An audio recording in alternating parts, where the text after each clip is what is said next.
Hello, me angels, and welcome to another show with Willow's Witchy Den with myself and my beautiful sister, Sister Drew. So tonight's show is going to be an interesting one because we're going to be talking about the Amityville Horror House. Now, I know that this story has been spoke about quite a lot and things like that, but it's still one that really intrigues me for the one of the main reasons is just how much it's been shown. The fact that Ed and Lorraine Warren were involved in this case and got a phenomenal picture in this house of one of the boys. It's believed they'd captured the young boy that was murdered along with his family and stuff.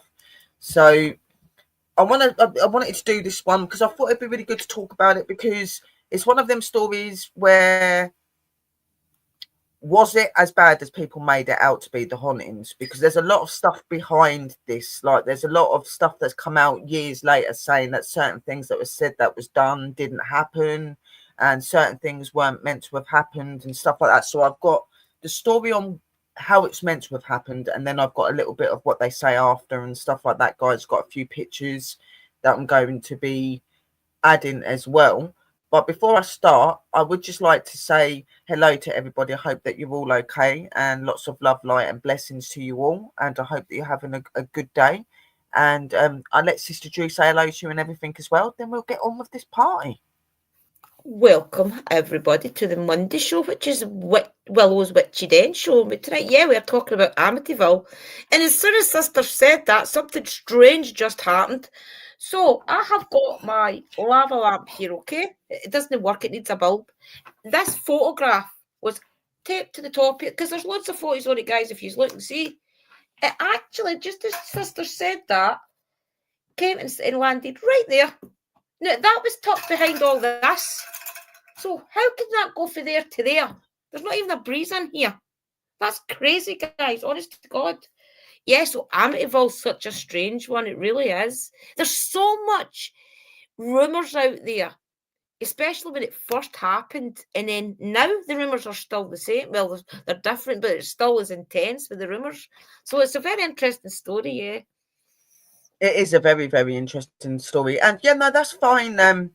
Cara Duan's corner. If you just want to sit and listen, a lot of people do just do that, sit and listen. They do enjoy doing that. So you right Enjoy away, the my show. darling. No Yeah. problem. So I'm going to be reading all the content, but throughout the content, I'll stop and I'll say a little bit about it. Sister Drew can say a little bit about it because Sister Drew has some knowledge about it as well. And, it is a really good subject to talk about, I think. And it's being an investigator of the paranormal and things like that and being into all the strange and unknown. It's just one of those stories you have to talk about, and it never gets boring talking about it because of the way Plus, it it was one of was. the most Oh, ones that scared me as a kid. oh So, yeah, that as well. And I have got some pictures, and some of them may be a little bit disturbing because it's pictures of them in the body bags being brought out and things like that, guys. So I am just going to warn you so that you are aware. But we'll do that at the end. I'm going to actually just start by talking to you and reading what I've got, the research and yeah. everything. So I hope you enjoy, and don't forget to share out, guys, and get the stream out. I forgot to share out. Yeah, I I've do shared it out. apologise. So, yeah, Um, yeah, it's been one of them days, just give them a an couple of exciting minutes. They'll day, come in. Yep, and they will. They will. here we go. So we're Okay, gonna I'll mute, start. guys.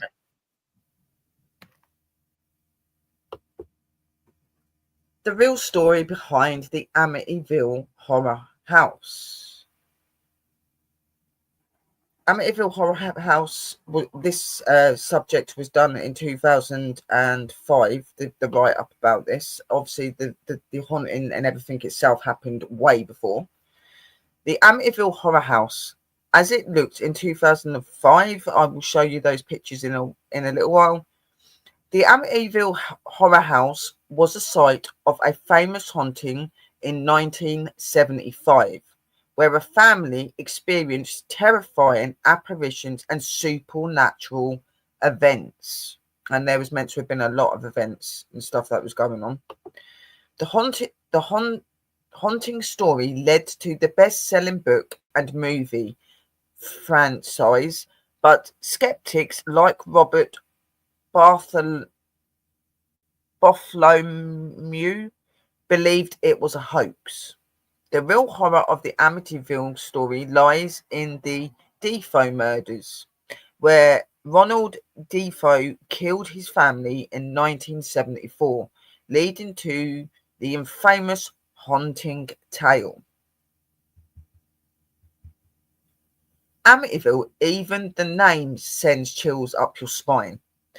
That's because the sleepy suburb on Long Island, New York, was the site of what may be the world's most famous haunting. And the murder itself was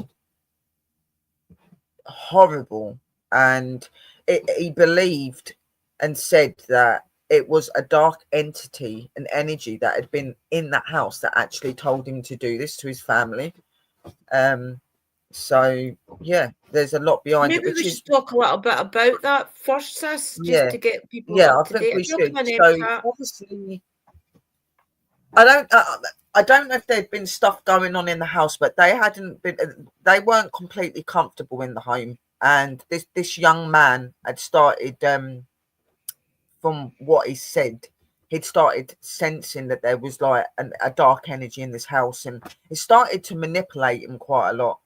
And on the night of the murders, when he was arrested, he'd said that it wasn't him that done it. He was told to do it by this energy. This energy must have taken him over, and things like that. So he went and killed 6 members of his family: his mother and father, and his 4 siblings.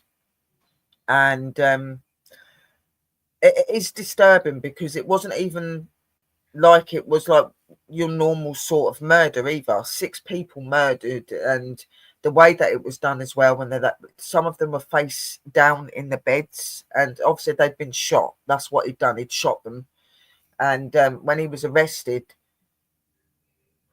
he did show some remorse. So I'm a bit here and there about that. Was he taken over by it, or was it just an off moment where he weren't happy or something, and he done this to his family, then he regretted it? I don't know what it was, but he was in prison for a very long time, and he ended up dying in prison as well.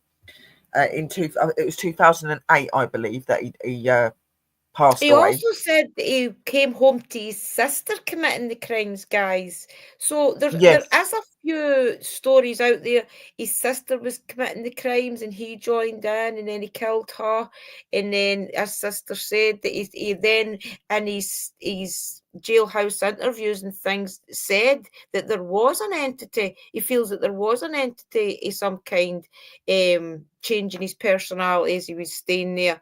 Now, you've got to remember something. This man done this crime, okay, so he went to jail. And then it wasn't until the next family moved into the home. And then that he there was a must have haunting. started to hear the rumours and things, or maybe the guards or something told him. So I did have files, guys, a bit of correspondence with Robert Defoe.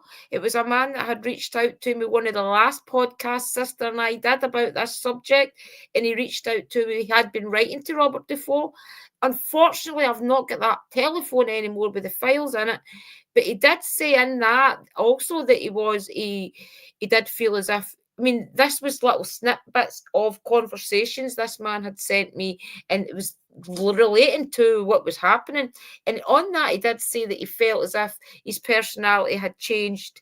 And people around him also said, I mean, remember, he did go to the local bar and things, and they also said that he did get a little bit dark at the end up and things. So, was there an entity um, making all this, Well, making him do these things? Who knows?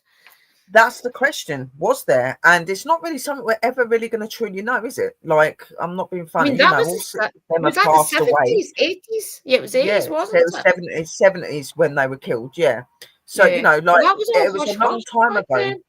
that Yeah. it happened. And he's now passed away as well. So the story will never fully be out, only what he's Yeah, ever said. yeah. And It's an okay, my interesting darling, story. I and love hello it. to everyone. Hope you're all okay. So obviously, yeah, like he said about the dark entity. Yes, and like Sister said, while he was in prison, he had heard stories and been told somehow or he got the information somehow that this new family that had moved into that house were experiencing these hauntings and these terrifying events Yeah. and seeing apparitions of what could I be mean, his think family about that it. he If there murdered. was already a So dark entity there, and then he committed yeah, all those crimes, that it would energy is affect going to them. make it 100 times worse. It's going to make him 100 times worse, and it's also probably going to keep the souls of his family there as well, because it was his aim to kill them Yeah, and they'd probably do be that. So traumatized. it's an Yeah, awful thing, guys, but it's an terrible. intriguing story at the same time. You know what I mean? So let me just get on to the next bit. So in Okay, I'll mute again, 1975, guys. a family of five moved into their dream home, a six-bedroom Dutch colonial at 112 Ocean Avenue, named High Hopes, knowing that the house had been the scene of a grisly mass murder just a year before. The family was immediately designed by yeah, designed by dreadful apparitions, bubbling green slime, red-eyed pig head, levitating beds, and sinister cries to get out. 28 days later, that's exactly what they did. They abandoned all their possessions and telling their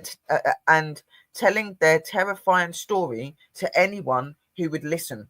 So this family was only in there for 20 28 days, guys, and literally they fled. They left all their belongings and Now, they the were gone. belongings And belong to the that's a Defoes. big tale. Yeah. Say that again, sis. All of that furniture that they did have, the Lutzes, was the Defoe's furniture. They had actually It got was, yeah. that house and on a special offer. Everything was included. So therefore, all that furniture, guys, Yeah. was the Lutzes, yeah, the Defoes. So that You're gonna energy in see that that in this furniture story. alone, yeah, Yeah. and very But they did, yeah. interesting. Everything was left how it was when and nothing was removed. And obviously it had gone for a special price because obviously the people that were selling the house knew what had happened, and it had all of the furniture in there. And as we as investigators and people that are into the paranormal know that when things like that happen and furniture and stuff's left in that house, it's gonna have residual energy from it as well as this negative energy that is going around as well. And you Yeah, know, a lot of the disturbance in there may not have just been from this negative energy. It may have been them trying to let people know that they're trapped. They might have been trapped. They couldn't get yeah, away because a lot of negative energy do capture souls that have been tormented and lives have been ended badly. yeah. And it was his aim to make that Yeah, I've young got a man at the theory. time do that. Yeah, So I've got a theory that maybe there was an entity of some kind there, and then when Robert Defoe or his sister or whoever did that to his family, I feel as if maybe that portal that got opened brought even more demons, bad more energy or energy, yes, whatever. Because yes. think Well, about what but he done. it's Yeah, that brings its it's own energy. darkness attracting darkness, isn't it? Yeah, You think you've got this family that moved in there, they were happy, they were all together, and then all this stuff started happening, and this young man started getting disturbed by these disturbances with this negative and dark energy that he talks about, and then he murders them out of mhm, nowhere. Like there would have been like a lot of people said that it was out of character because they always seemed like a very happy family. They didn't seem yeah. like they were not getting on or anything like that. So it was really, and it was a shock through the whole community. Such a shock There because it was such a was quiet, rumours. beautiful place, Yeah, and there was rumours but that he it was wasn't abusive, earned. the father. But who knows Yeah, if that was just, maybe he changed when he went into the house as well. Because the Lutz man, he did change when he went into the house, remember? So who's to say that maybe yeah. when, There's I a mean, lot I of don't people that, know if he built yeah, the house or what, but that yeah, energy, guys, does change people. And then slowly but slowly, I mean, the what is it, 3 stages of possession. So think about all that. Anyway, we're Yeah, jumping the story exactly. here. I'll let sister get on and we'll be on to the next story with It's them. all right, sis. We can talk. It's fine. Yeah, but I The mean that book, energy is amazing to conjure things like that.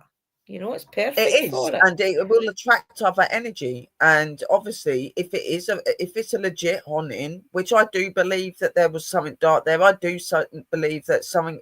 It was weird. It Yeah, I was a do weird too. way to do it because they Yeah. didn't seem like an unhappy family. You know what I mean? So Mm, something wasn't right there. You know what I mean? for sure. And even when you look at the pictures of him, he looks very haunted.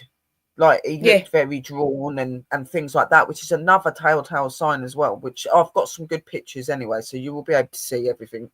So the book, The Amityville Horror: The True Story, was published in 1977 and shot to the top of the bestsellers list.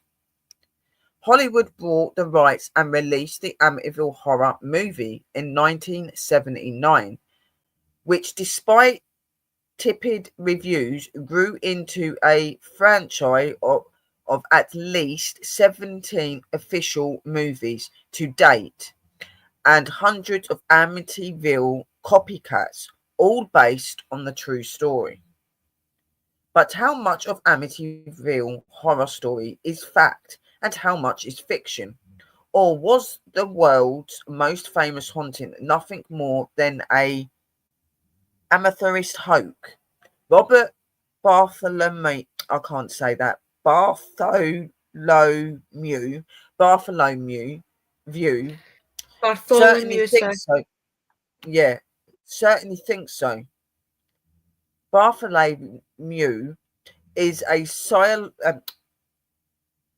psychologist in New Zealand, specializing in mass hysteria, and and amazed that nearly 50 years after the alleged haunting, we're still talking about Amityville.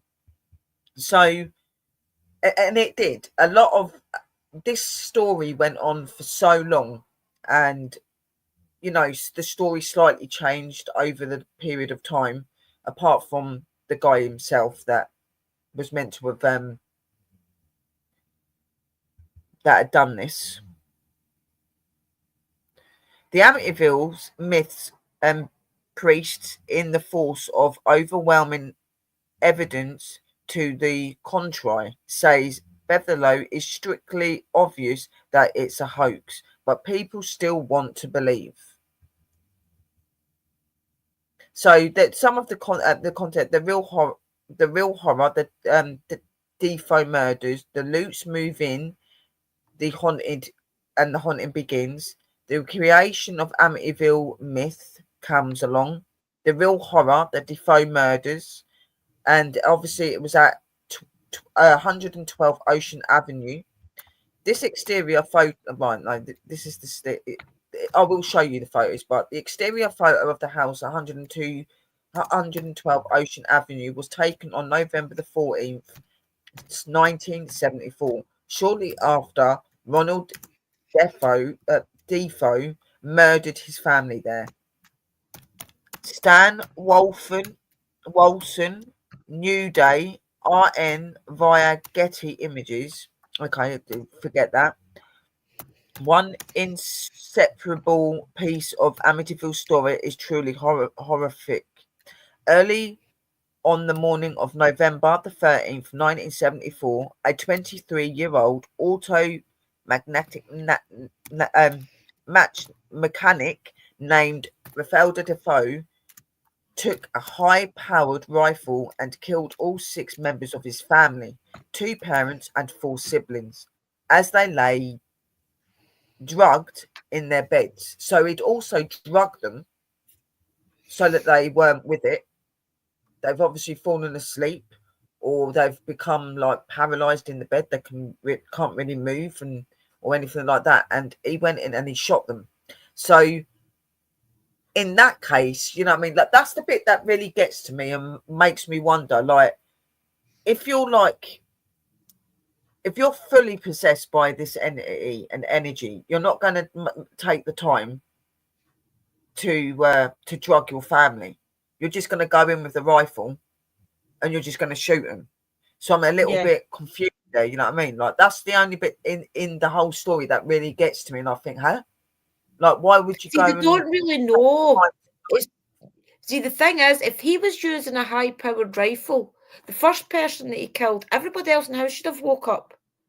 If you think about it that way. So this is the That's what I'm reason that saying. The noises, there's just little things that don't add up. Like, why was would the the other sister one, why would involved? they have, was the sister No. involved? And, Yeah. but apparently they were heavily drugged in the beds. Yeah. So, you know, there's just little bits that you sit there and it makes you scratch your head and you think, what?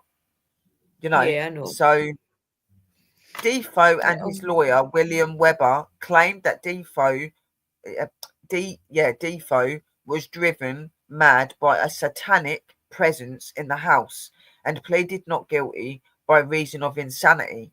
The jury didn't buy the devil made me do it defense, and the judge sentenced Defoe to 6 consecutive life sentences, meaning he would never get out. The former Defoe home at 112 Ocean Avenue became notorious as the murder house and sat empty for nearly a year until George and Kathy Lutz moved in with their 3 kids and a dog. At 80,000, the property was a steal. In addition to the 6-bedroom home, there was a heated pool and a boathouse on the Amityville River, but the Lutz still found it a financial stretch. The Lutz move in, the haunting begins. Where did that go? I've just gone way too far there. The Lutz move in, the haunting begins. George and Kathy Lutz. George and Kathy Lutz, former owners of the haunted house at 112 Avenue in Amityville, New York, posed during a press tour for the book, The Amityville Horror. These are pictures I will show you in a little bit. The story of what happened to the Lutz family over 28 harrowing days in December 1975 and January 1976 has been retold many times and has morphed slightly with every telling. In all vengeance, there is a local Catholic priest whom the Lutz asked to bless the house due to the earlier reputation.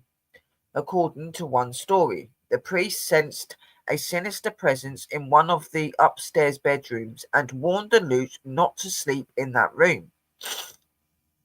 In the book, the priest felt a sharp slap on his face and heard a groaning voice scream, "Get out." I'm in the movie. In the movie, the priest was also attacked by a swarm of flies. Then the really weird stuff begun. Doors slamming, opening and shut all hours. The persistent coldness in the house, despite roaring fires in the fireplace, drops of gelatinous goo, red in some versions, green or black in others, appearing on the walls and carpets. One night, Kathy transformed into a 90-year-old crone.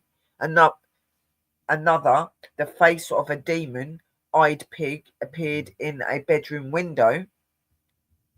On their final night in the house, George reported that Kathy levitated and slid off the bed, while George was kept awake all night by the sound of children's beds slamming on the floor above him, flickering lights, and unseen presence lurking in the room. The next day, the kids awoken traumatized, saying they were unable to move or leave their rooms. The Lutz were terrified and exhausted and couldn't take any more, and on January the 14th, 1976, they left everything behind at 112 Ocean Avenue, never to return.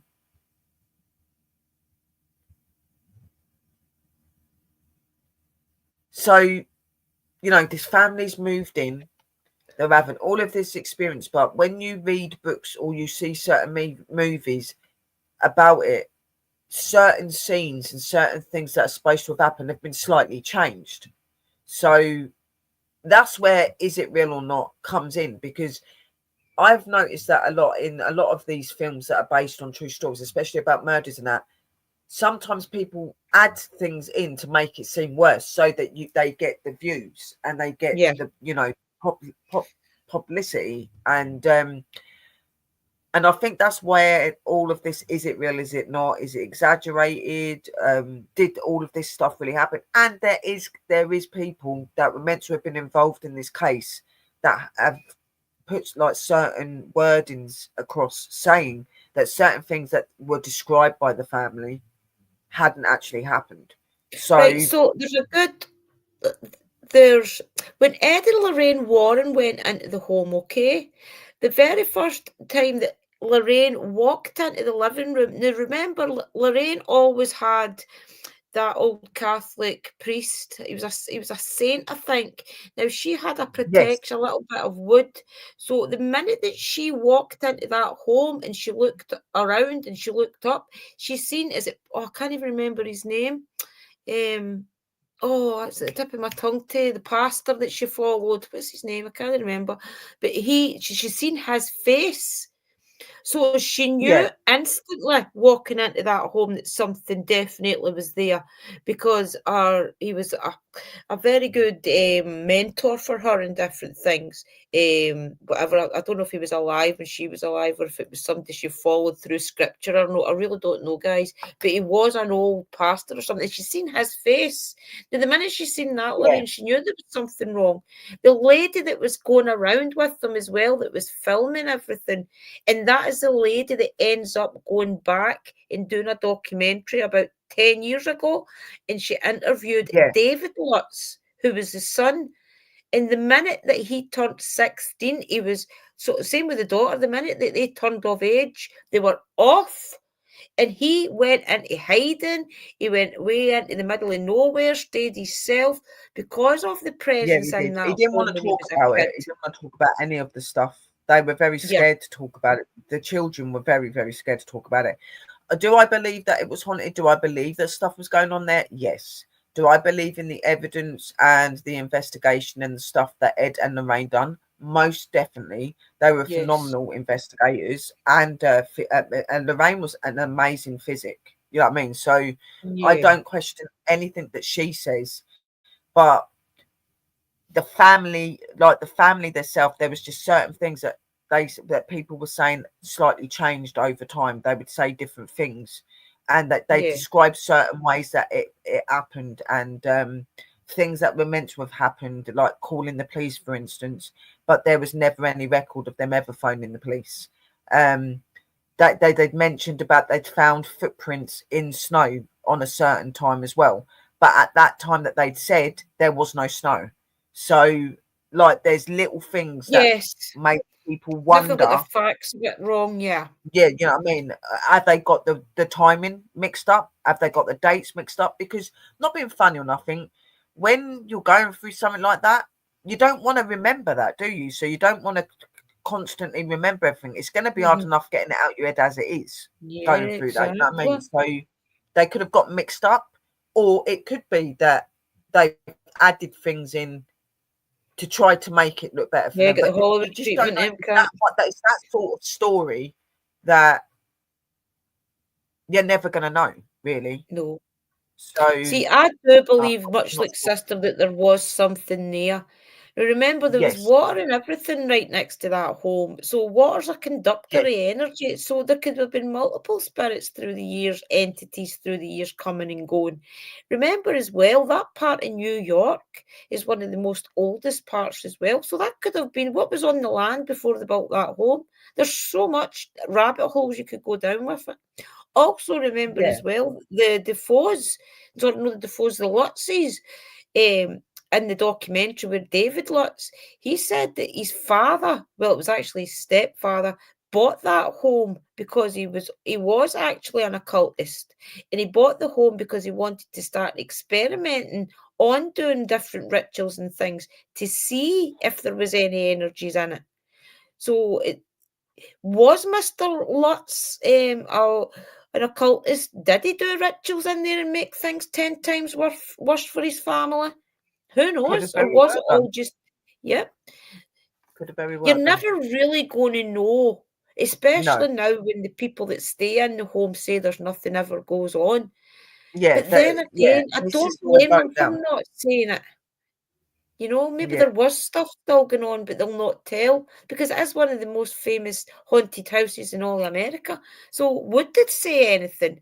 I know the house has Yeah. changed And hands a few times. I think that, for the family that are there now, like from what I can tell, they don't want the I hear it. publicity. They don't want their house being No, constantly hounded because of this story and these murders that happened. So they could very well be having activity, but are just not saying it because they don't want all that publicity. They yeah, probably don't think it's right getting publicity on people's lives being taken and things. They probably don't agree with it. Like yeah, I know. you know. The creation of the Amityville myth. Soon after the Lutz abandoned the house, they met with William Webber, the lawyer who represented Ronald Defoe, the convicted killer. Webber, it turned out, was already shopping around the idea of a book about the Defoe family's murder called Devil on My Back. According to Webber, he and the Lutz had a creative brainstorming session over many bottles of wine. The Lutz shared the story of the unsettling things that they'd felt and saw at the house, and Weber shared details about the Defoes and the killing that only he knew. Weber claimed that several of these details were spun into the book and the movie. Weber told the Lutz that a neighbour's cat would peer into the Defoe's window at night. That became the red-eyed pig. Ronald Defoe's father had once smacked his mother while she held a plate of red-sauced spaghetti that become the mysterious red goo on the wall that morphed into green slime bubbling from keyholes. We real life incident. Yeah, these are the things. I'll show you the pictures in a minute. Jay Anderson and the Lutz collaborated on the bestseller, The Amityville Horror, a true story which spawned a cottage industry of 12 more books, plus a hit movie with dozens of sequels, parallels, and knockoffs. How stuff works. Weber and the Lutz parted ways after a fight over how money from the book deal would be split. The Lutz took their story to Jay Anderson, a journalist and filmmaker who had made a short documentary on the making of The Exorcist. Sorry, my nose is really blocked up, guys.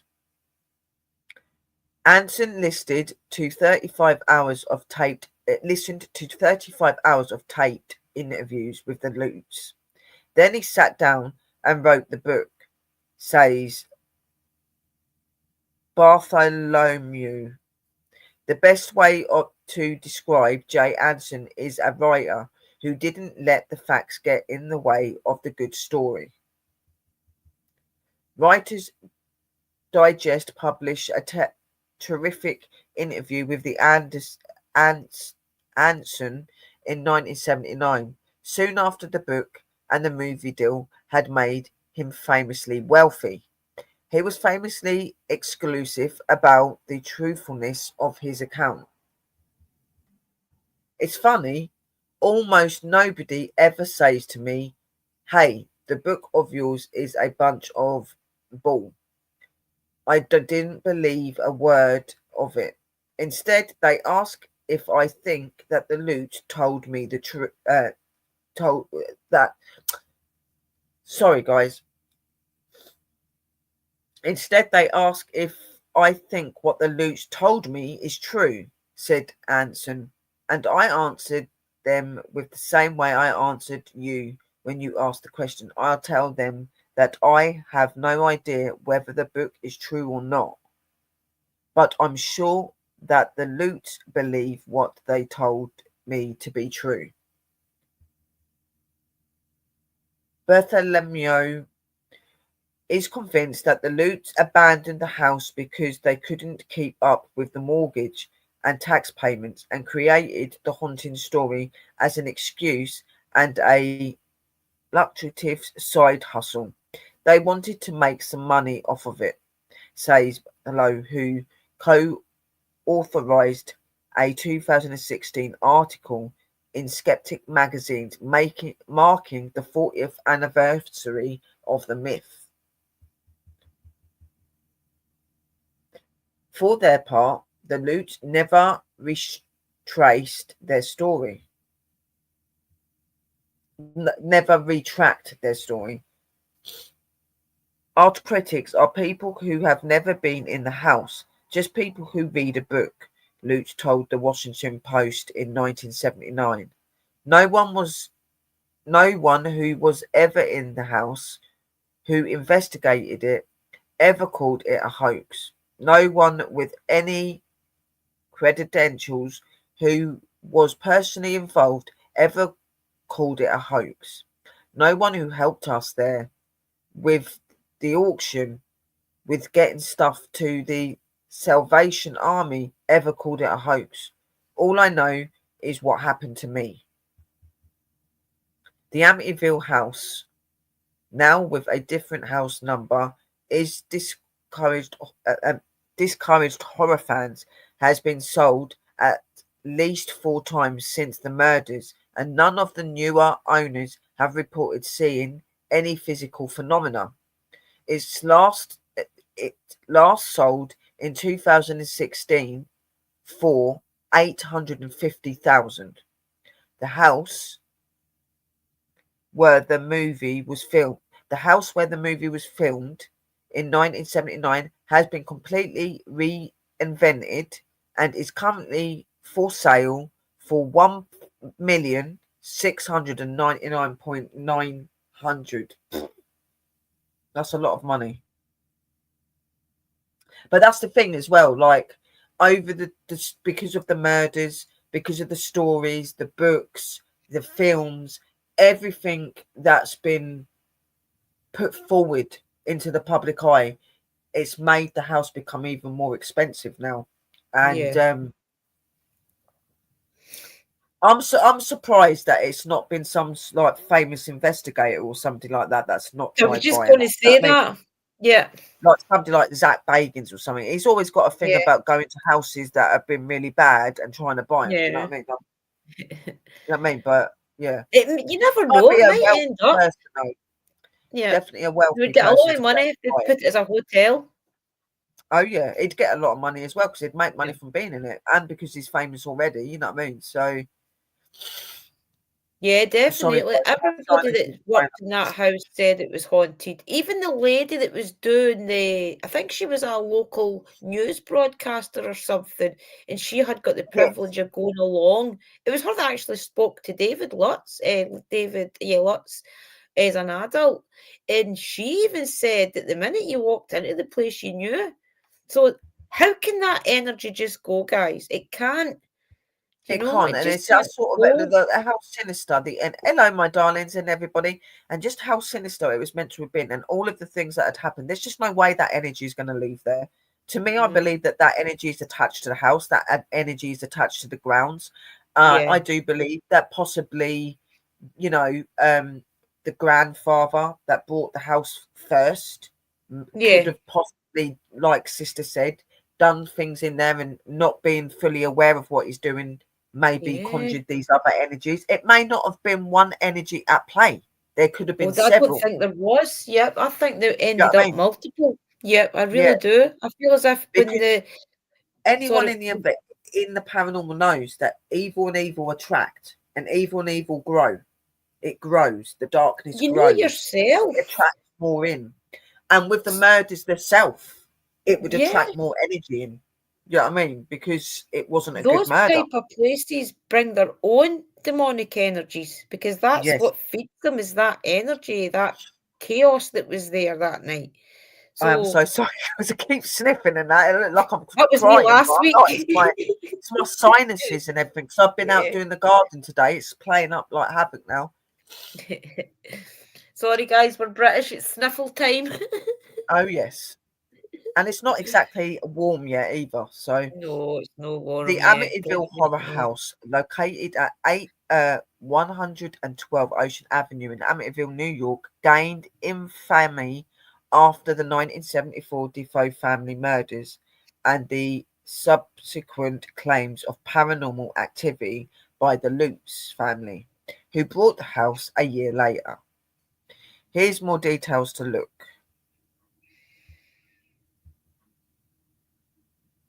The Defoe murders in November 1974, Ronald Defoe Jr. shot and killed 6 members of his family in their home at 112 Ocean Avenue. The Lutz family, a year later, George and Kathy Lutz, purchased the house claiming to experience paranormal activity after only 28 days, which led to the 1977 book The Amityville Horror and the 1979 movie adaptations. The book and movie the popularized the story of the house being haunted, leading to the house becoming a symbol of the paranormal. The house today still exists and has been renovated and the address changed to 108 Ocean Avenue to deter tourists.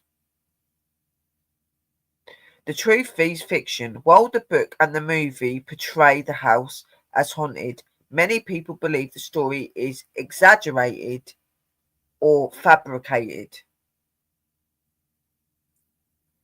The Cromarty family, the family that purchased the house from the Lutz, claimed they experienced no supernatural events. The address changed. The address changed to 108 Ocean Avenue to remove tourists and stopped having the tourist attraction to the house. The house was sold in 2017 to an undisclosed owner for £605,000.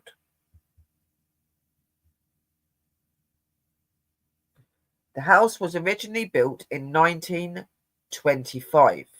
The 3-story home was originally built for John and Catherine Moynihan. The Moynihans removed a small existing cottage from the lot.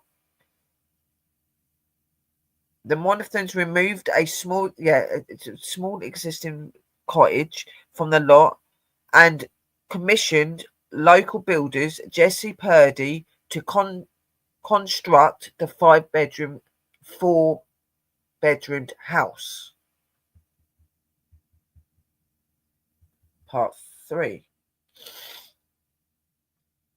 The Amityville Horror is a book by American author Jay Anson, published in September 1977. It is also the basis of a series of films released from 1979 onwards. The book is based on the claims of paranormal experiences by the Lutz family, but has led to controversy and lawsuits over its truthfulness. History basis. On November the 13th, 1974, 23-year-old Ronald Defoe Jr. shot 6 of his members of his family at the home. A large Dutch colonial house suited in a suburb neighborhood in Amityville, on the south shore of Long Island, New York. After a trial lasting 7 weeks, Defoe was convicted of second-degree murder in November 1975 and sentenced to 6 terms of 25 years to life in prison. Defoe died in prison in March 2021. So, like 4 years ago. In December 1975, George and Kathy Lutz moved into the house where their 3 children and dog Harry. After 28 days, the Lutz fled the house, claiming to have been terrorized by paranormal phenomena while living there. The plot. The book describes the house at 112 Ocean Avenue. God, they use this Ocean Avenue a lot, don't they? As a remaining avenue as remaining empty for 13 months after the Defoe murders. In December 1975, George and Kathy Lutz bought the house for what was considered to be a bargain price at £80,000. The 5-bedroom house was built in a Dutch colonial style and had a distinctive gambrel roof. It also had a swimming pool and a boathouse, as it was located on a canal. George and Kathy married in July 1975 and each had their own homes, but they wanted to start fresh with a new property. Kathy had 3 children from a previous marriage: Daniel, 9, Christopher, 7, and Melissa, Missy, 5. They also owned a crossbreed Malamute and Labrador dog named Harry. During the first inspection of the house, the real estate broker told them about the Defoe's murders and asked if this would affect their decision. After discussing the matter, they decided that it was no problem. The Lutz family moved in on December the 18th, 1975. Much of the Defoe family furniture was still in the house because it was included for $400 a part of the deal. A friend of George Lutz learned about the history of the house and insisted on having it blessed. At the time, George was a non-practicing Methodist and had no experience of what this would entail. Kathy was a non-practicing Catholic and explained the process. George knew a Catholic priest named Father Ray who agreed to carry out the house blessing. In Anson's book, real-life priest Father Ralph J. Peccaro is referred to as Father Maniscus for privacy reasons.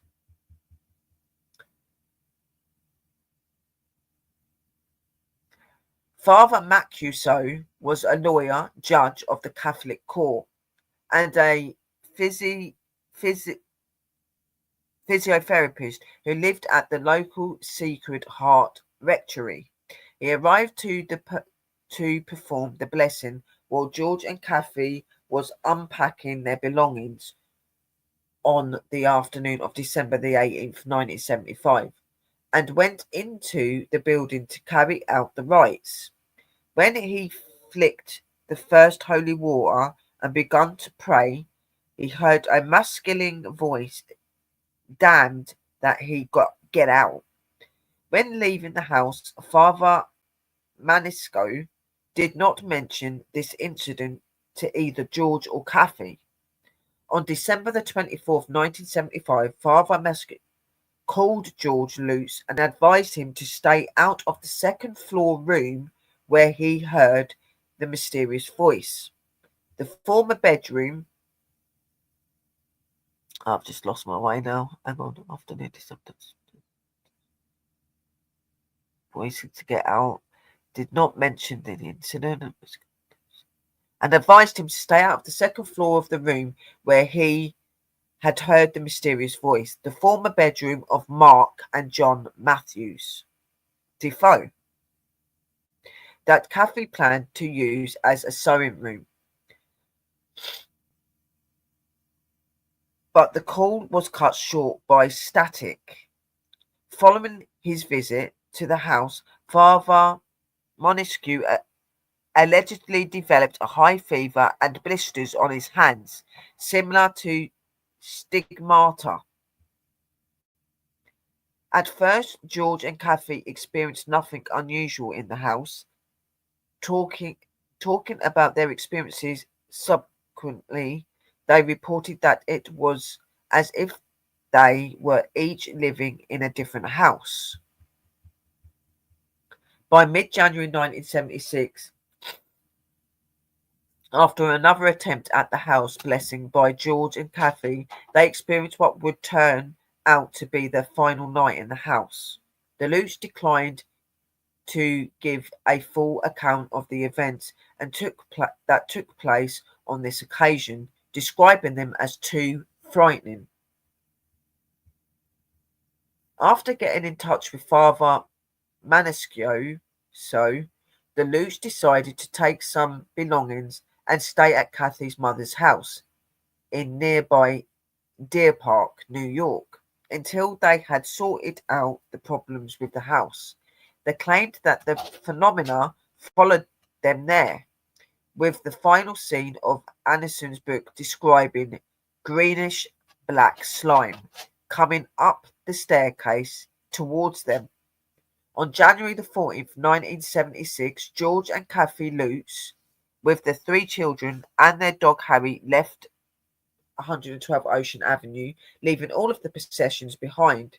The next day, a mover arrived to remove the possessions to send it to the Lutz. He reported no paranormal phenomena while inside the house. The book was written after Tom Mossman, an editor, and the publishing house Prentice Hall introduced George and Kathy Lutz to J. Anson. The Lutz did not work directly with Anson, but submitted around 45 hours of tape recordings and recollections to him, which were used as the basis of the book. Estimates of the sale of the book are around 10 million copies from its numerous editors. Anson is said to have based the title of the Amityville Horror on the Dunwich Horror by H.P. Lovecraft, which was published in 1929. Other books. The story of the Amityville Horror was continued in a series of books by John G. Jones, with the Amityville Horror Part 2, Amityville The Final Chapter, Amityville The Evil Escapes, and Amityville The Horror Returns, and in 1991 Amityville The Nightmare Continues by Robin Cole was published. Hans Holzer wrote 3 books relating to the story Murder in Amityville, The Amityville Curse, and The Secrets of Amityville. Murder in Amityville was used as the basis of the 1982 film Amityville 2, The Possession, and the 1990 film The Amityville Curse was based on the book of the same name. William Weber, the defense attorney for Ronald Defoe Jr. at his trial, recommended Holzer to Defoe in 1979 as a way for Defoe to obtain a book deal telling his side of the story. In 1983, film Amityville 3D was also turned into a novelization by Gordon McGill, Mentally Ill in Amityville. A factual account of the case by William Savive was published in 2008. Disputes and accuracy. The roles of the Father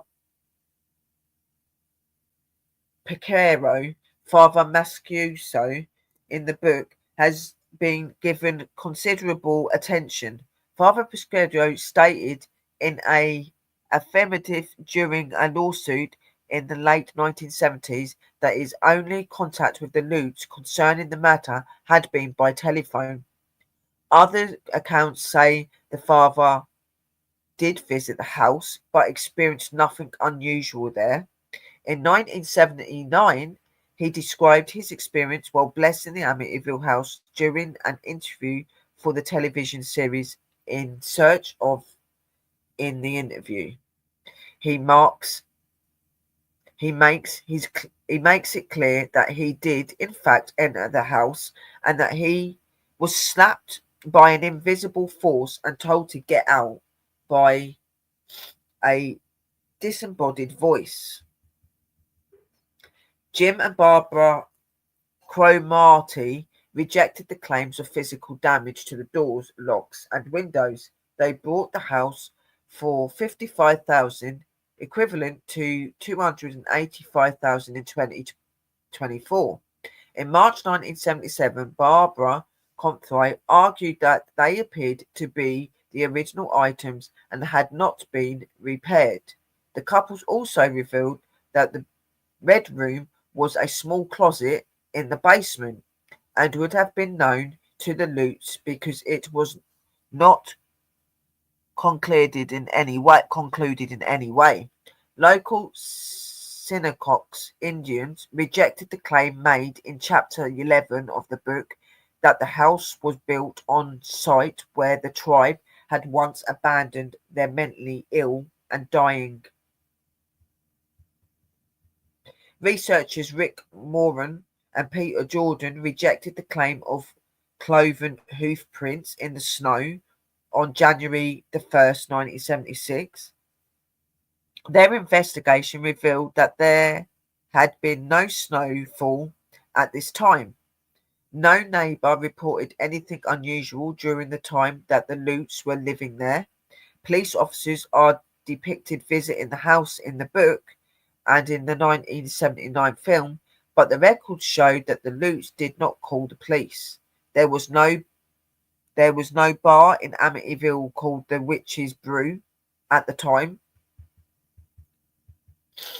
Stephen Kaplan and other critics have pointed out that changes were made to the book as it was reprinted in different editions, page needed. In the original hand-covered editor, Father Prisco's car is an old tan Ford, and he experienced an incident in which the hood flies up against the windshield while he was driving it. In later editions, the car is described as a Chevrolet Vega before reverting to a Ford. In May 1977, George and Kathy Lutz filed a lawsuit against William Weber, the defense lawyer for Ronald Defoe Jr., Paul Hoffman, a writer working on an account of the hauntings, Bernard Burton and Frederick Mars, both alleged clairvoyants who had examined the house, along with Good Housekeeping magazine, the New York Sunday News, and the Hearst Corporation. The Lutz alleged misappropriation of names for trade purposes, invasion of privacy, and mental distress. The claims against the News Corporation were dropped, and the remainder of the lawsuit was heard by Brooklyn District Court Judge Jack B. In September 1979, Judge Milstein dismissed the Lutz claims in the September 1979 on the 17th issue of People's Magazine. William Weber wrote, "I know this book is a hoax. We created this horror story over many bottles of wine." This refers to a meeting that Weber had with George and Kathy Lutz, during which they discussed what become the outline of Anderson's book. Judge Winterstein also expressed concern about the conduct of William Webber and Bernard Burton relating to the affair, stating there is a very serious ethical question when lawyers become literally agents. Webber himself filed a $2 million lawsuit against the couple, charging them with re-engineering on their book deal, while the conferees launched a suit against the Lutz parents. Author Anson and his publisher during the trials. The Lutz admitted that virtually everything in the Amityville Horror was pure fiction, according to the article in the Skeptical Inquirer. George Lutz mentioned that the event mentioned that the events in the book were mostly true. In June 1979, George and Kathy Lutz took a polygraph test relating to their experience at the house. The polygraph test was performed by Chris Gugus and Michael Rice, who were reportedly among the top 5 polygraph experts in America. The results, in Rich's opinion, did not indicate lying. However, skeptics have pointed out that the polygraph tests are notoriously unreliable and that there is little evidence that the polygraph test could accurately detect lies. In October 2000, the History Channel broadcast Amityville, The Haunting of Amityville Horror, or Hoax, a two-part documentary made by horror screenwriter and producer Daniel Farrands. The debate continues concerning the accuracy of the Amityville Horror. The various owners of the house since 1976 have publicly reported no problems while living there. James Comptree bought the house in 1977 and lived there with his wife Barbara for 10 years. He commented nothing weird ever happened, except for people coming by because of the book and the movie. Main article works based on Amityville Haunting. The people and the events fictionalized in the Amityville Horror have been the subject of a number of films, many of which share no connection other than the reference of Amityville. So the books were the Amityville Horror, Amityville 2, The Possession, Amityville 3D, Amityville 4, The Evil Escape, Amityville, The Curse, Amityville, It's About Time, Amityville, A New Generation, Amityville Dollhouse, Amityville Horror, Amityville Haunting, The Amityville Asylum, Amityville Jeez, Death oh, House, Amityville Playhouse, Amityville No Escape, 2016, Amityville Vanishing Point, Amityville Legacy, Amityville Terror, Amityville Prison, oh wow. Amityville The Awakening, Amityville Evil Never Dies, Amityville Wow. Exorcism, Amityville Murders, My goodness. Amityville The Harvest, Amityville Where the Echo Lives, Oh jeez. Amityville Enado, the 1979 film based on Jay Anson's novel is the best known in the series. James Berlin and Margot Kidder portray the couple George and Kathy Lutz. The part of the priest who blesses the house, renamed Father Denny in the film, was played by Academy Award winning actor Rod Steiger. The first 3 Amityville films received a theatrical release, while the 4th film was made for television by NBC. The sequels from the 1990s were released direct to video and contained virtually no materials relating to the Lutz family or to the Defoe murders. Right. Instead, they concentrated one paranormal phenomena caused by cursed items supposedly linked to the house. Oh my goodness. Yeah, I think that was about a One, mirror or something, wasn't it? yeah, there was several About that as objects. well. Apparently, there was meant to have been a mirror. There was meant to have been a few the weird vases and other things that was meant to have been in there. That Wow. apparently is what these It's energies are blowing attached the to, or butt something. out it.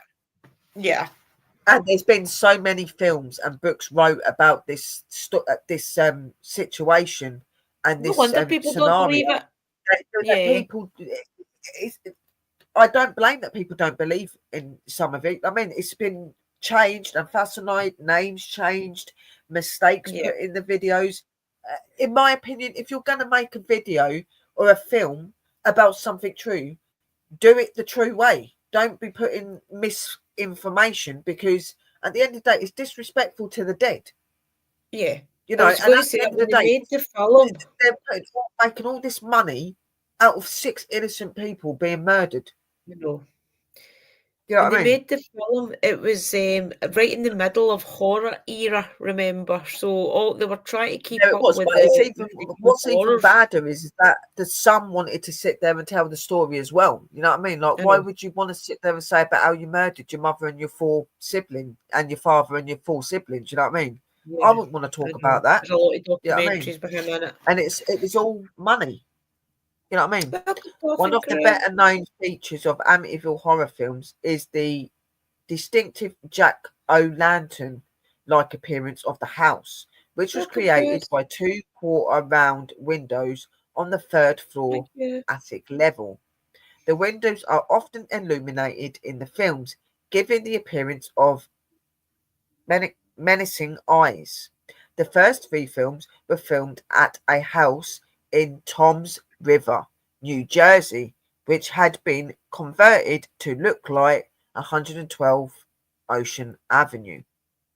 After the authorities in Amityville denied permission for local filming, although not all of the film in the Amityville horror series are set at the former Lutz home on Ocean Avenue.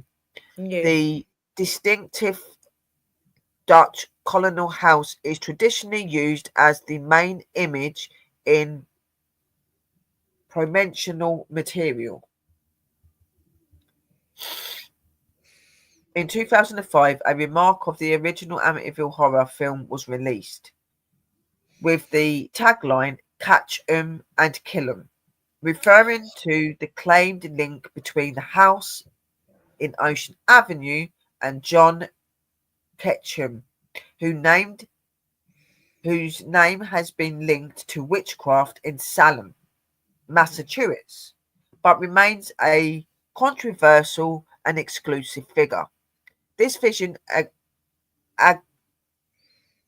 exaggerates the isolation of 112 Avenue, Ocean Avenue, by depicting it as a remote house similar to the Overlook Hotel in Stephen King's The Shining. In reality, the 112 Ocean Avenue is a su- su- suburban Suburban. house with 50 feet, 5 miles of other houses in the neighborhood. The house used in the 2005 version was a Silver Lake, Wisconsin, while work other location work was shot in nearby Antiques, Illinois. Yeah. The child character Jodie Defoe appearing in the film is fictional and was not one of the victims of the shooting by Ronald Defoe Jr.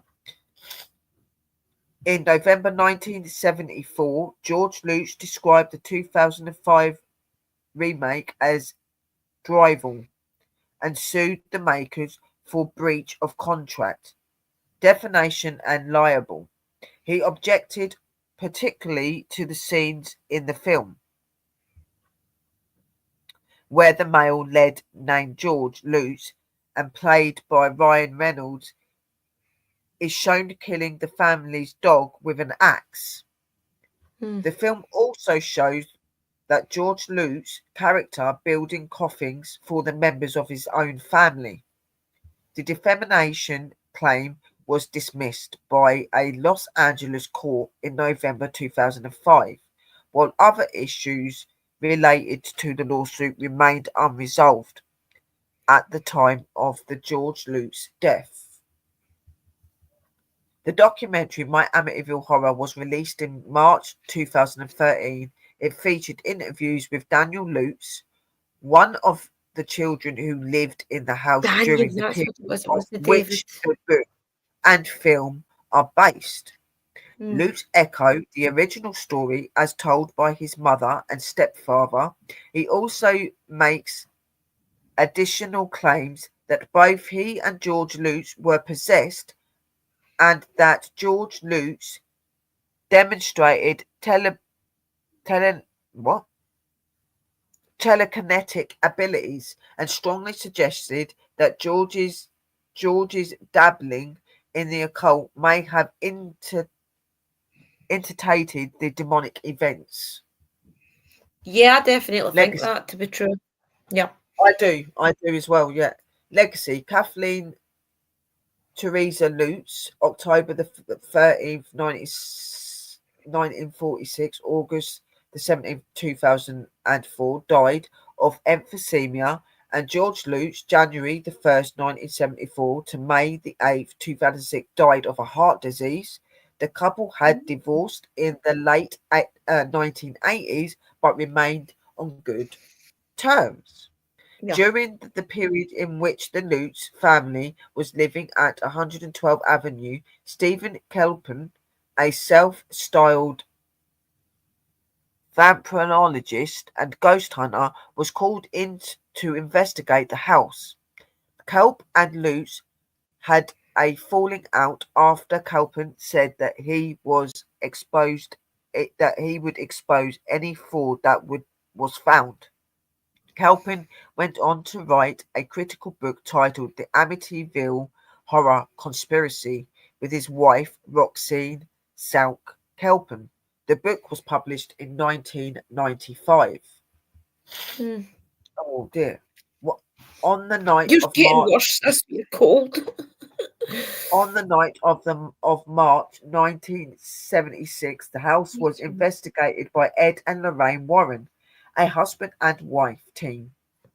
Self-described as demonologists together with a crew from the television station Channel 5 New York, and reported Michael Linder of W News FM. During the course of the investigation, Gene Campbell took a series of in- interfered time-lapse photographs. One of the images allegedly showed a demonic boy with glowing eyes, who was Mm. standing at the foot of a staircase.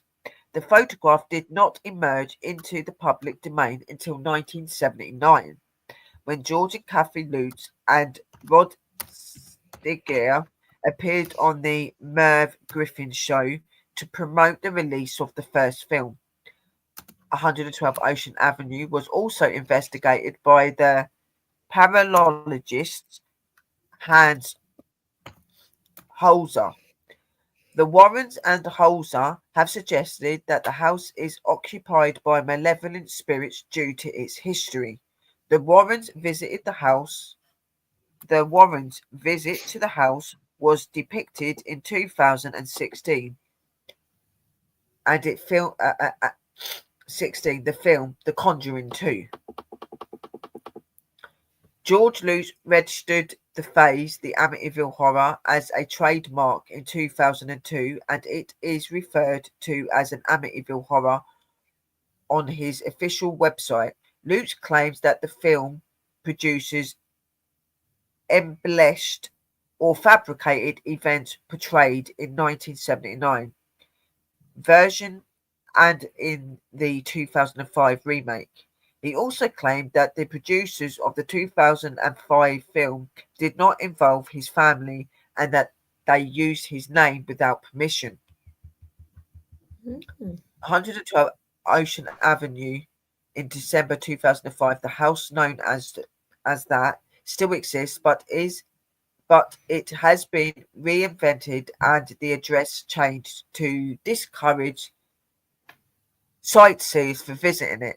The quarter round windows have been removed, and the house today looks considerably different from the depiction in the films.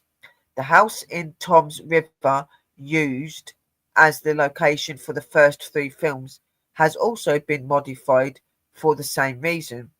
For the Mm. 2005 film version, the house address was changed to 412 Ocean Avenue. The 2005 film remake says that the basement of the Lutz home was built in 1692, but Mm. 112 Ocean Avenue, also known as the High Hopes, was built around 1924 for John and Catherine Mullahan.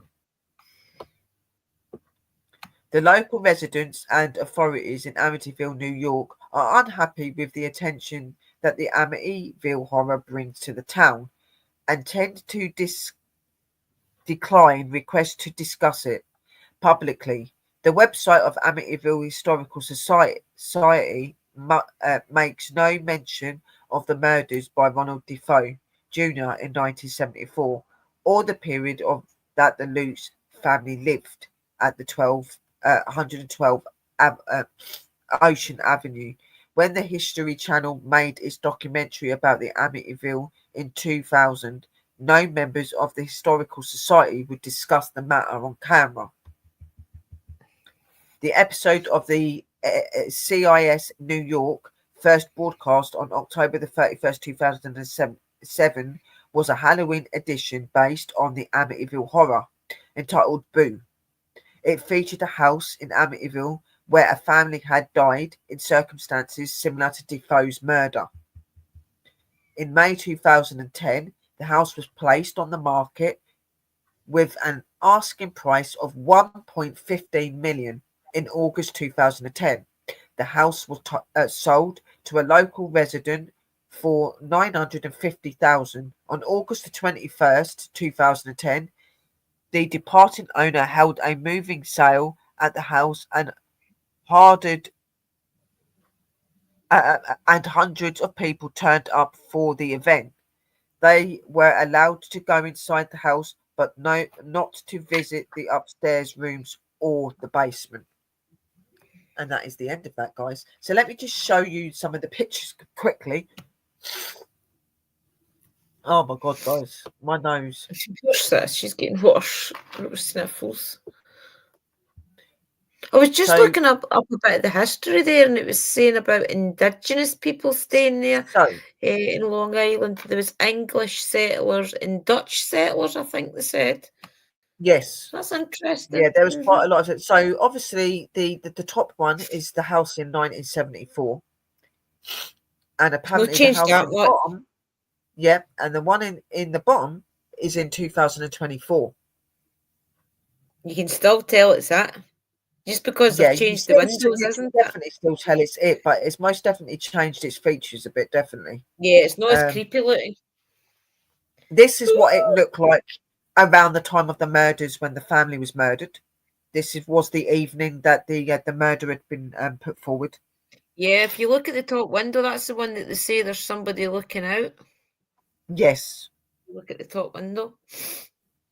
Then there's more of the crime scene. Hi, Sammy. Hey, darling. So this is the evening when the family were killed and all the police and the public had come out because obviously over there it was a big shock that it had happened.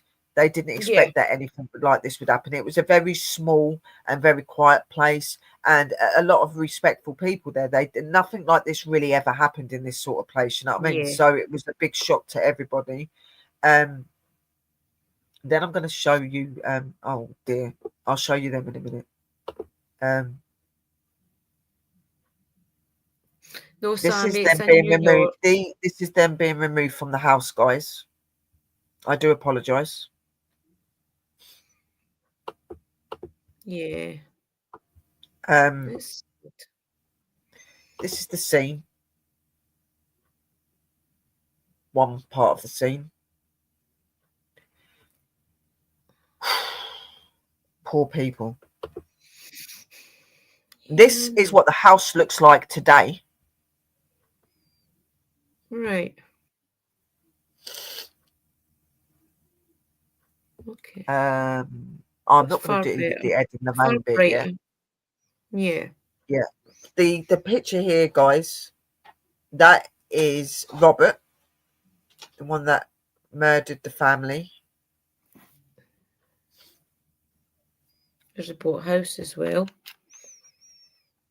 This is the Lutz father, being no, the Yeah, it's Defoe. It was, polygraphed.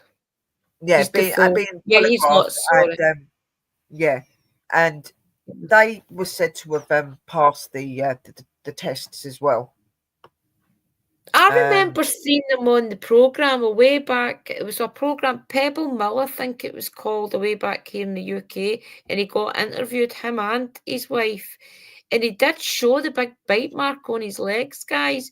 And you maybe yeah, find that online somewhere, and you could see that something clearly bit him. yeah, So, and this is him and his family.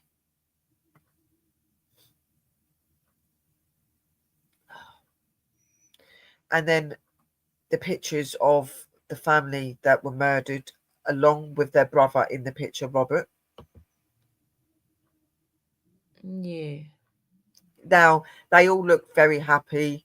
They don't look like a family that are not getting on, you know. yeah, So, there is something there, definitely. Then we have got, and we cannot forget them, our amazing Ed and Lorraine Warren doing the yeah, investigation with their teams in the house. And it was said that Lorraine and Ed actually experienced quite a lot of stuff while being in this place. And while being there, they caught one of the most famous pictures that they do depict and believe to be one of the youngest son that was murdered. Even though he's been described as a demonic spirit, yeah. in this picture it shows you it in more detail that you've got the face there, and that's the youngest that was The murdered. funny thing And is, though, there's the guys, picture as of the well, ghost. just Yeah, quickly adding, I see that picture. Those files I had, there was a picture exactly the same as that I think one of the family members had took, and the little boy, you could clearly see it was his face. So it is. Yeah, the fact that they caught the paranormal picture, yeah, there was a picture took how many ever years before it, not in the same position, obviously. I think it had been the mother that took the picture of him walking out the room or something. But it just shows you just how much that little boy was his bedroom, is my point. yeah. And then obviously the Was last his picture room. is obviously all of them sitting down at the table, and obviously Lorraine is channeling or trying to come into the energy of the house, trying to see what happened, trying to get the family to talk to her and things like this. I do know that from like documentaries and stuff that they'd spoke that they both found it very disturbing investigating this place. Yeah, They said it was full of energy. It was very evil there, and they said you could feel the sadness and the sorrow and the pain of the family that were murdered there as well. They could feel all of this there, and and they do say that the reason that there is no paranormal, apparently there's no paranormal activity there anymore. Lorraine and Ed had actually specified that they'd actually cleared the house out. They'd done it so the family could move on and so they could get rid yeah. of this negative energy, which is And I why there's often no more wondered as paranormal well, activity. because when Lorraine did go into the house, she did see our padre, I think she called him, the The saint that she Padre, yeah, worshipped or whatever it was. She seen a picture of him. So the fact that he had appeared in that home could have maybe cleansed it in a way, if you know what I mean. So it just shows that maybe there I wasn't think anything happened after I it. think I think that his energy helped, definitely. But they Mhm. obviously performed Did ceremonies and something. rituals and Yeah. stuff like that to get rid of this energy out of the house, because obviously this house was possessed with this energy. You know, you've got It was this probably tortured holding those family, spirits at this ransom. this tortured Yeah. family stuck there. These negative energies going around. People were being traumatized when they're moving in there. So Ed and Lorraine done what they were very good at, and that was sort the situation out, because no family deserves to be stuck behind after what happened to him. It No. was a terrible thing to go through, you know what I mean? So I have a lot And of they had respect for Ed such and big Lorraine Warren, hearts as and I well. would never ever question Ed and Lorraine Warren's No, me judgments on neither. anything. They are truly tremendous people. I do If it's believe not that the haunted, people I it was believe the people haunted. that say negative things about them is the ones that Yeah, I don't think that they're want doing it because people to they're trying to make believe. money themselves. You know what I mean? They're trying Yeah. to depict them because they're so good at what they've done. Or they don't But want people to the believe that truth people is, can do that type of thing yes, because it was they haunted. want it to be all It negative. was haunted, Oh, definitely. It was and I haunted, do believe guys. that maybe the young Robert was affected in some way by something. I do believe that. How I think they affected, all were. I don't know, but I do believe that he did have some sort of effect. I do believe it was led on by his grandfather and stuff as well. All of that ritual stuff that he done in there, that probably didn't help. You know, Yeah, there I was know. already a lot of energy in that house already, and Yeah. you know, if The it's not land haunted was anymore, on as well. it's because Ed and Lorraine done their job properly and they got rid of it all. Because I'm not being Yeah. funny, Ed and Lorraine are some of the most down to earth and most loyal people in the paranormal, and there's no way that they would leave a suffering family in that house. They wouldn't. No, They would never no. ever do that. You know what I mean? Yeah. So The that is the land Amityville there Horror, as well guys. is Let Drew definitely say a some strange bits now. land. I've spoke too much. My voice feels like it's going to fly out, fly off. I've really just been saying mine as we're going along anyway. The only thing I was really want to say was about the land. For Yeah, that land to be part of the English settlers, I think it was the Dutch settlers, to be fair. So that energy that must have been there beforehand, it was the indigenous people. So the burial sites and things maybe have been interrupted. Who knows? I mean, way back then, there is maps. I was looking at a map when I was looking all this stuff up there. There is maps about Rhode Island, and it talks about all the different settlers and things. So it's easily you could easily go back the history to it. Maybe isn't more if you're in America to see what was Sammy? actually there. Sammy put a question up. Isn't the Amityville house in Yeah, I did Indiana? say that. No, it's in New York, Sammy Hen. Yeah. It's in New York. What is his name? Who are you asking about? Who's what's name? Robert Robert. Defoe, is that who you're talking about? The Robert one that Defoe and was the one that murdered his family. yeah. If you're on And about the Lutz guy was the and ones the that lady fled. in the end pictures, that was Ed and Lorraine Warren with their investigators. Yeah.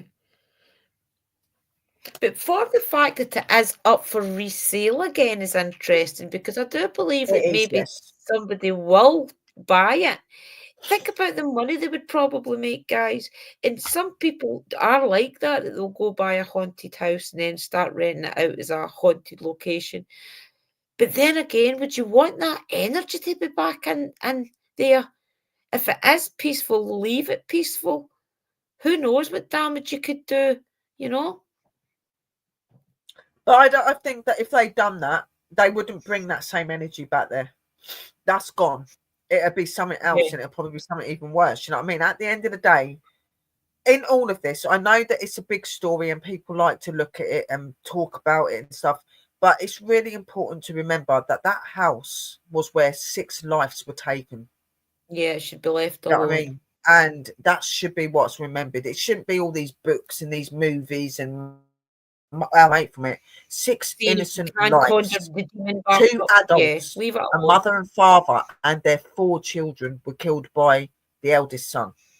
You know what I mean? hmm And his life And was over as that's well. what, and his life is over as well. He was put away in prison, and he I think he died in got, prison.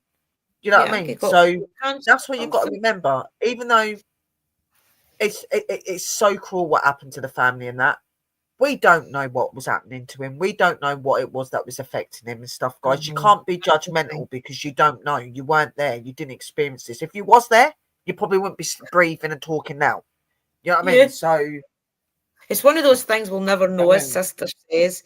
And it was a way no, back you in the won't. 70s. So It's always going to be like a lot of these other stories where it's always going to be, the learning did it? curve. Was what if? It's something to always pull you in and keep that name going. But just remember that in all of it, 6 innocent lives were taken. Yeah, you've 4 got of to them learn being from that. babies, children, you know. And I do believe sister's right that I think that Lorraine and Ed Warren would have definitely done some sort of cleansing, some Oh, yeah, sort of passed over the spirits I and watched things. the documentary bits yesterday where they'd Right. sat down speaking about this case. And that's why I mentioned about it. And they'd said that they'd done thorough cleansings and stuff in that house to make sure that that family wasn't left there because of Or what they any other felt. family. Yeah, I And think that's the best Lorraine thing. had the abilities to be able to see, feel, and everything. So she see that family in it being tortured, going See, through so that's the much, and thing as she well. weren't prepared. She wasn't prepared to leave them there. She weren't I going to was do just that. going to say that as well, because Lorraine's testimony after she went in there the first time was that it was the strongest energy she had ever felt anywhere. It I mean, that disturbed is her. her saying It that. disturbed her. It Mm-hmm. disturbed her because of how strong the energy was, and it disturbed her because of how much that family was suffering in the afterlife. In the afterlife. Probably reliving it over and Staying, over. staying in those moments. She said that when she walked into certain rooms, she could see the replaying of them being murdered. That they keep reliving Mhm. that. And you See, imagine that going through that energy would every have single time. definitely That's helped that oh haunting. Yeah, that no, energy would it have helped wouldn't. that haunt so much. And Yeah, sure. all they wanted to do was want it to be released. They Yeah. want it to be released and they want it to be removed from that place so they can. Obviously, they're never going to forget what happened to him, but at least they could move on and be Yeah, free that's them. They're in from this heaven. energy. You know They're in what I the mean? free And world. Ed and Lorraine helped them to do that. Yeah, and So that's where they should be, guys. And I feel as if there's a lesson in it for us all. These houses that tragedy happens in, it just shows you that if you do not cleanse, go in there as a spiritual person, cleanse as well as tidying up the mess. Go in it, cleanse it. Get rid of, I don't mean that. Pass over any of the entities that is there. Sorry, no, then I'm tired. I'm sorry, I'm getting all mixed up. Pass over any of the spirits that is left there, and do not go ghost hunting or anything in those type of places. Let the energy go, it's too I dangerous. just, I think, I think it's disrespectful to go to places like that and want to be investigated and trying to torture them. It is. Why would you do that to them? I get it. If I went there and I was in there and talk to them, I'd be really respectful. I would be very open and say that I'm very sorry for what happened to you. I'm not here to just torture you. I'm actually here to help you go. I could not Yeah. leave that house knowing that family is stuck in there. So I would have done That's exactly why what I Ed would and never Lorraine go to done. the Villisca I would have, Axe Murder and that's why I House. would never ever go to anything like that because I just Yeah, wouldn't be able to cope with it. You know what I mean? Because it's yeah. it's, it's an awful situation, and with how open I am, I'm pretty much like You Lorraine. feel it. So it'd be too Yeah. much for me. You know what I mean? Like, and I I, don't I just think agree. that I just believe that investigations and hauntings like that, Should be people left use it to alone. their advantage, and it's selfish. It is Yeah. selfish. That's And why and if when I you stayed go in in there America, and I you would never go to investigate the and then you Villisca leave, Murder House how because can that how was can innocent how kids can that you get leave and killed go here. home? How can you leave and go home and go to bed knowing that family is being tortured and stuck in that house Over and and living in over that again. past of what happened to him? You know what I mean? How could you I go would home and cross do them that? over. If I ever I wouldn't be went able to. somewhere like that, it would Even if be to somebody cross turned over around the and said to spirit. me, "No, you won't cross them over because they make us the money," I'd be like, "To hell I with the would still money! do it. I'm bossing Like, them come with over." me. Come on. I'd be like, come with me then, and Yep. I'll help you out. You know what I mean? I wouldn't leave them, even if I was told I weren't allowed to. I'd go, come with me. You know what I mean? Yep. I I wouldn't would leave. leave I can't. I something. can't even do it on investigations I do where it isn't a house or anything that's known for murder, any murder. You know what I mean? I can't leave anything. See, I wouldn't You do know what it. I mean? So No. let alone a family that's been tormented and tortured and spoke about, and has got so much stories about them out there. Like, what the hell? I know. Look at Let the them go. books. My Help goodness, that them. must have been about 30 There is books. like there is about there's about 17, I think 17 books. 17 books, about 4 or 5 films, probably more than that. There's That loads. energy alone keeps things like that That active. keeps it It there as needs well. to That's what I was be going to say. It's going settled. to keep them. It's going Yeah, to keep all of that tragedy alive. yeah. Yeah, I definitely feel that places like that should be left alone. Cross over the Yeah, stay spirits, well cleanse away, it. guys. Yeah. You And know, even like if fair it has enough to if be you knocked come down, past an abandoned house that you don't know nothing about, fair enough. But when you know stories about houses and where something really tragic has happened, don't go in there and investigate them and no, try and get don't do it. footage and that. If anything, stand outside and go, is there anybody here that needs any help? Let me help you to cross over. Help them Yeah, to that's cross. what I would do. Yeah. You know what I mean? So that was the Realistically, what? Right, realistically, let's take it from a paranormal investigator's point of view. What would you be going into the house for? To communicate with the demon? Because the spirits are never going to be allowed to talk to you unless that energy lets them. So there's really the only thing you could do is go in and release them. Because they'll all be under the power of whatever entity's in there.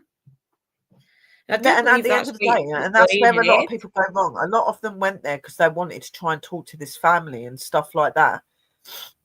But in realistic, yeah, the demonic spirit wouldn't let them speak. If anything, that it was probably that demonic spirit doing all of their voices and pretending to be them. You Probably. know what I mean? Yeah. Because they ain't allowed to speak. A demon, a demonic spirit, does not let energies that is captured They will talk not to perform for anybody. YouTube. So, and it will not perform either. Yeah, and No. it's disrespectful. And I'm Yeah. glad that Ed and Lorraine went there and see everything that was going on, and I'm glad that they sorted it out and got that poor family out of that house. I really do. You Yeah. know I'm what I actually mean? quite So glad that the Lutz did stop speaking about the case because, yeah, to be realistic, that energy would have just kept manifesting, manifesting, and manifesting. People were talking about it, yes, but it wasn't the victims. So, I think that says a lot. yeah. All of those years of talking about it and remembering it, it kept them trapped. Yep. It kept that all there. You know what I mean? That's why And Daniel stopped talking about. In fact, Daniel never spoke about it pray to until God, that documentary. He didn't I do even pray to tell God that people they are his real gone name. from the house. But Yeah, you know, there's been families since that have said they've not experienced anything in the house anymore. So I do I believe that Ed believe and them. Lorraine definitely got them removed Yeah, and things like that. I And believe thank you them. to Ed and Lorraine, but God rest their souls because they are both past Yeah, now. God rest your But souls. you know, And they're together. and they're probably with that beautiful family. They're probably Yeah, up they there seeing probably all of the are. people they ever helped. They You know what I mean? probably So do. There'll be one big jolly party over there. yeah. She'll have a lot of little kids and things all round her. Yeah, Lorraine was Lorraine and Ed were beautiful people, but Lorraine was a darling, such a lovely Yeah. lady. She was, and I see a picture of her daughter yesterday, and her daughter is the splitting image of her. Wow. I've never seen a Splitting picture of her image. daughter, to be fair. I think I seen a She's the picture of splitting her daughter image. when she was a little girl, but not as an adult. I think she tries to stay off the internet. Her man, her husband, he does I the don't know if Lorraine I've and got the picture. Hang on a Ed. minute. Let me see if I've got the picture here because I know that Rudy sent me a picture of. I think Rudy sent me a picture of them. I'm not sure. Um, but yeah, like she looks like her mum, most definitely. I was shocked when I see how much she resembles her mother. Yeah. Right, here we go. Hang on.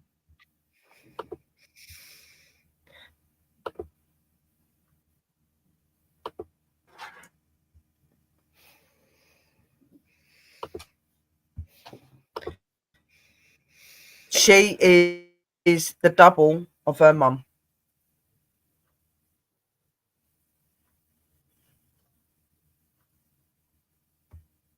Oh, so she is. Wow. Yeah, she really is. Just shows you, doesn't it? There you go. Yeah, she was Cheers to double. definitely a special soul. That is Ed and Lorraine Warren's. That is Ed and Lorraine Warren's daughter. Daughter and son-in-law. He's the one that actually runs the haunted museum now. Looks after Annabelle and things. Well, he's actually trained somebody else up to look after Annabelle. Oh, Sass has disappeared. She'll be back. There she's there. Oh, I'm here.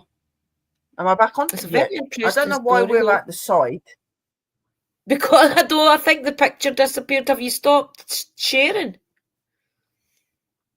Yeah, I've stopped sharing it. I don't know why it's done that. You'd maybe have to put it Hello? back to the two sides, two screens side by side. There we go. There you go. Oh, not that big. Look, I've put my fingers in a socket. But yeah, no, I hope that. that. Oh, I'm still listening. Just starting my paint by number. Oh, that's awesome. That sounds really Nice cool. one, I Stanley. do hope that you've all enjoyed the show. I know, like, it wasn't really a nice thing to have to talk about and stuff like that, but Sad. it is still a story that today, years and years later, is still spoke about and still leaves so many people wondering and thinking. You know what I mean? For So, sure. But it's definitely a and paranormal story that should be let lie. love, respect, and rest well to all of them, including Ed and Lorraine as well. You know what I mean? Because Yeah. they're all up there now. So, Exactly. you know, I think there's Yeah. just a time when a story should end and it should stop being spoke about Yeah, and for just sure. let them rest. Let them rest. Let them rest. You know what I mean? Yeah, I agree. I agree. So this will probably be the last time you ever hear me talk about this this Amityville. haunting. Yeah, I agree. There's no need to be You know, spoke about as much. There is we films don't and need to, things we out don't there need to if you talk want to about it anymore. watch. We've so Yeah, um, probably 3 times to be fair. and we I think we've done it didn't 3. do it to get publicity or to get bigger. We just have a really big heart feel towards this story for the family Yeah, and for those that had to help them to get out of that as well. You know what I mean? And just a way to remind you all definitely. that be respectful of the other side and respectful of people's situations, scenarios they go through. Be respectful of Yeah. it. Remember, there's human beings at the end of that tragedy, and there's still That never family goes away. members Even probably when you're dead, you're suffering. still a human being, just in spirit Definitely. form. I agree. So I hope you've enjoyed, guys. And I hope you've enjoyed listening to what we've said to you and taking some of our advice and listening to us. Do not go looking for haunted houses that have had murders in it. Please be respectful Please and stay don't. away from it. You could end up You with know, if you feel any attachments. energy around there that's hanging about that might need help them by all means, but don't go in there trying to investigate them and find everything out. Don't do that to Please them. don't. Just let them rest. Like, Yeah. help them and let them rest. Yeah, I Okay, agree. so For sure. What are we but I'm talking gonna about end the next show. week? Oh, next week. Hopefully I might have that interview. Hopefully next week. I'm gonna have to message Oh, Reed. yeah. Hopefully, So hopefully. yeah, And we have got divination show tomorrow night, guys. Remember, we have. 11 o'clock UK time. And we are doing, what did we say we were going to do this week? We will find something divinationable. We'll come up with something. Just be there Yeah, and we you'll will find do. out. Yes. We'll do some And also spirit keep answers or tuned in. something. So keep tuned in for Sister Drew tomorrow at 11 on our channel and on here. It'll be on everyone's again. And obviously keep a lookout for Sister Chrissy and Brother Chris and all of the other guys that go live and stuff over the week as well. It's always going through our channels, guys. So there's always shows coming up and being And done. there's So great make interviews sure you on there, tune so in. go over and watch them. Go and watch what's on just now. There's amazing shows on there, guys. You can get them on Within the Cauldron. You can get them Yeah, on go and Sister check up on the Sarah's videos. If channel. you ain't got nothing to do and you're bored, there's lots and lots of videos, guys, you can catch up on if you're bored and you ain't got nothing to do. Yeah. And watch my fairy video. Yes, Watch I'm my going to fairy watch because I've that. done my fairy garden today. So I'm going to watch that while I go get my jammies and on I'm and go back to on bed. tomorrow. Yeah. I'm going back on tomorrow. Yes. I'm going back out. Well, I'm not going out there tomorrow, but I've got to mend their pots and Yeah. I can hear their Sparkle shelter. barking to get down. Thank you both. You're very welcome, and thank you for watching, guys. Blessings, We are going Karen. to come off of here.